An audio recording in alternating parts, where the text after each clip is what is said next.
ধর্মকে আমি দুইটা সেন্টেন্সে ব্যাখ্যা করতে চাই। এক হচ্ছে আল্লাহতে আত্মসমর্পণ করা, আর দুই হচ্ছে আল্লাহর সন্তুষ্টি অর্জন করা। এই দুইটার ব্যাখ্যা অনেক ইলাবোরেট।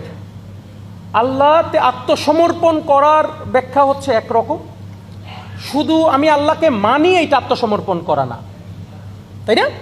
শুধু মানি এইটা আত্মসমর্পণ না। আত্মসমর্পণ হচ্ছে কি, আমি তার ইচ্ছায় পরিচালিত হতে চাই, তাকে পেতে চাই, তাকে চিনতে চাই, নিজেকে পরিশুদ্ধ করতে চাই, তিনি যেই পথে আমাকে পরিচালিত করেন আমি সেই পথে চলতে চাই, আমি তার রাস্তায়, তার রাহে, তার পথে চলতে চাই। এগুলো হচ্ছে আত্মসমর্পণের সংজ্ঞা। যেহেতু সময় কম, মৌলিক কথার বাইরে যাওয়ার সুযোগ নাই। আরেকটি হচ্ছে তার স্যাটিসফ্যাকশন, আল্লাহর স্যাটিসফ্যাকশন, সন্তুষ্টি অর্জন করা।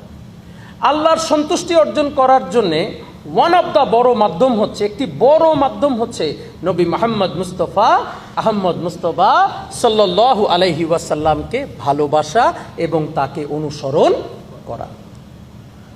নবী মুহাম্মদ মুস্তাফা আহমদ মুস্তফা সাল্লাল্লাহু আলাইহি ওয়াসাল্লামকে অনুসরণ করার ব্যাপারে মহান রব্বুল আলামিন নিজেই বলেন, হে বান্দা, তুমি যদি আমার অর্থাৎ আল্লাহর অনুসরণ করতে চাও, আল্লাহকে ভালোবাসতে চাও, তুমি যদি আমাকে ভালোবাসতে চাও, তাহলে আমার বন্ধু নবী মুহাম্মদ মুস্তাফা আহমদ মুস্তফা সাল্লাল্লাহু আলাইহি ওয়াসাল্লামকে অনুসরণ করো।